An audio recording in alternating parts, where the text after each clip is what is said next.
Du sommet du podium au fond du classement en une semaine.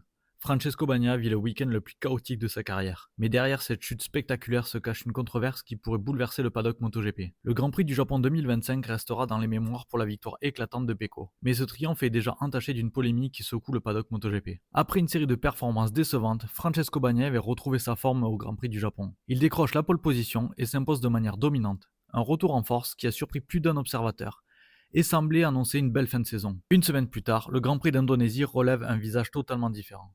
Lors de la course sprint, Francesco Bagna termine dernier, décrivant sa moto comme incontrôlable et se sentant passager à bord. Le dimanche, la course principale se conclut par une chute en 17e position, confirmant un week-end à oublier et laissant fans et experts sous le choc. Une différence de performance aussi spectaculaire reste inexplicable, sauf si l'on en croit les révélations du journaliste Matt Oxley. Des sources internes affirment que Francesco Bagna aurait couru au Japon avec une Ducati GP24, complète, moteur 2024 inclus. Si cela se confirme, ce serait une violation flagrante du règlement technique. De plus, le moteur de Francesco Bagna dégageait de la fumée comme s'il avait déjà été utilisé jusqu'à la fin de sa durée de vie. Ducati de son côté n'a jamais fourni la moindre explication, laissant le doute et les interrogations enflées. Face à ces accusations, Ducati reste silencieux et Francesco Bagna se retrouve seul pour répondre aux questions, renforçant les soupçons d'une manœuvre en dehors des règles. Le moteur 2024 et le moteur 2025 ont deux homologations distinctes. Si Ducati avait utilisé le moteur 2024, cela aurait constitué une infraction au règlement, ce que l'équipe ne peut se permettre. Le moteur utilisé au Japon était donc bien celui de la GP25. Davide Tardozzi, directeur de l'équipe, explique. Bien sûr, il y a des commissaires, mais nous ne pouvons pas nous permettre d'utiliser le moteur. Le moteur 2024 et 2025 ont deux homologations différentes. La différence est certes très faible, mais ces homologations offrent plusieurs options possibles pour courir. Lors des essais de Misano, Pecco a testé une GP24 complète,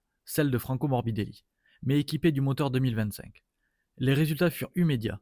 Des sensations améliorées, plus de confiance et un pilotage plus naturel. Le test a été si concluant qu'au Japon, Ducati a décidé de continuer avec cette configuration, une moto 2024, équipée du moteur 2025. Dans le box de Franco, il a fallu construire cette GP24 de toutes pièces car la VR46 avait prêté la moto de Morbidelli au team Lenovo. Évidemment, Ducati ne reconnaîtra pas officiellement ce changement.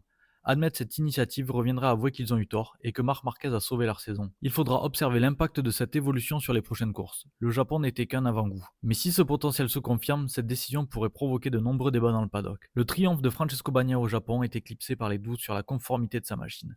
Et cette controverse pourrait bien redéfinir la dynamique de la saison 2025 et 2026. Laisse-moi ton avis en commentaire et abonne-toi pour plus d'actualités MotoGP. A bientôt.